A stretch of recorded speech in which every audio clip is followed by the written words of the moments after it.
Hello everyone and welcome back to your worst nightmare YouTube channel. To help us feel even more connected as a community, I'd love to hear from you.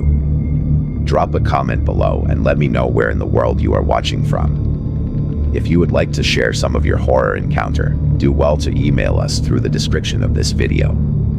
Don't forget to smash the like and subscribe button. Thanks.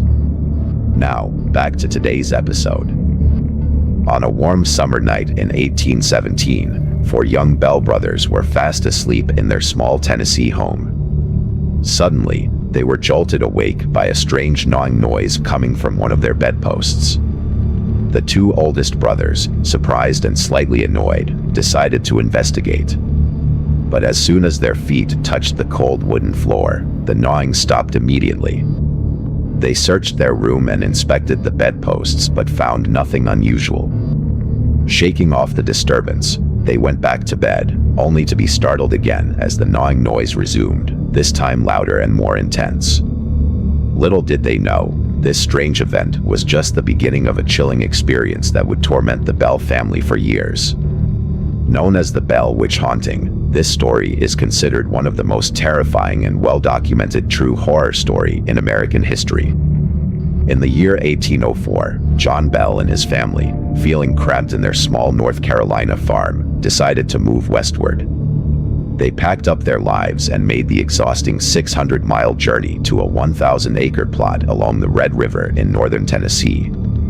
Settling in Robertson County, a remote and sparsely populated area, they began the task of building a new life from scratch.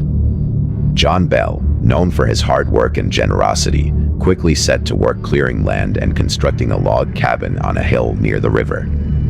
Their new home became a popular spot for picnics and fishing, and it wasn't long before the Bell family became well integrated into the community. Life seemed to be going well as they contributed to building up the settlement. John, along with his sons, worked tirelessly on farming, construction, and boat building for trade. The family grew as their oldest children started their own families nearby, and it seemed as if everything was going smoothly. However, in the summer of 1817, John Bell experienced a strange event.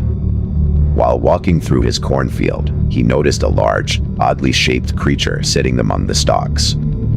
It looked more like a wolf than a dog and stared at John with an unnerving intensity. Despite his usual bravery, John felt a chill run down his spine. He fired his gun at the creature, but it swiftly disappeared. When John inspected the area, he found no signs of the creature, no tracks or disturbed corn. He dismissed it as a trick of the mind or hallucination. Soon after, strange occurrences began to plague the Bell family. At night, they would hear mysterious knocking noises on their walls, only for the sounds to stop as soon as they investigated. John Bell suspected a prankster, but despite his best efforts, the strange sounds continued. The family found no evidence of anyone near their home, and the knocking continued without explanation. By May 1818, the disturbances became worse.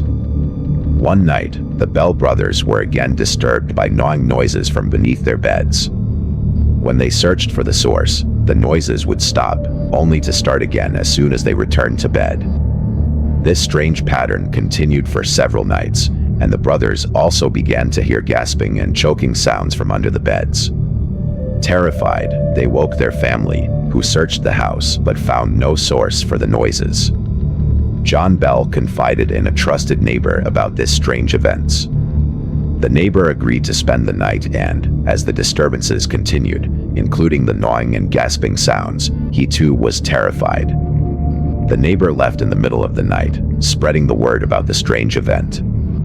As the news of the Bell family's strange experience spread, the local community became involved, but despite numerous investigations, the strange occurrence became worse.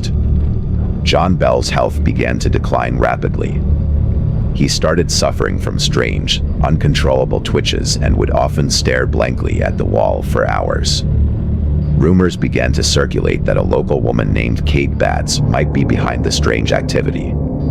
Kate was known for her strange behavior and a string of misfortunes, and local gossip suggested she might be responsible. However, Kate denied any involvement and defended herself vehemently against the accusations. By September 1820, the Bell family had endured 3 years of torment.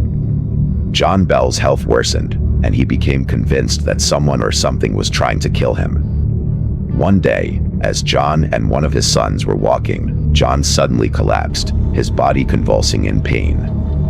A loud, mysterious shriek filled the air before everything went silent. John, now sobbing, told his son that he didn't have long to live.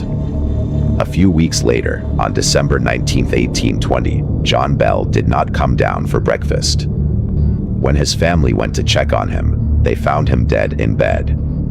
They discovered a vial containing a dark liquid in their medicine cabinet, which, when tested on a stray cat, proved fatal. John's death was attributed to the poison, and the mysterious vial was believed to be the cause. The hauntings at the Bell house ceased with John's death, though some locals reported seeing strange lights or hearing a sing-song voice around the property. Lucy Bell, John's wife, continued to live in the house until 1838. After her departure, the only remnant of the Bell family's ordeal was an old cave on the property, which locals believe was the source of the malevolent force that plagued them. The Bell witch haunting remains one of the most compelling and frightening cases of supernatural activity, with its legacy continuing to marvel and shock those who hear its tale.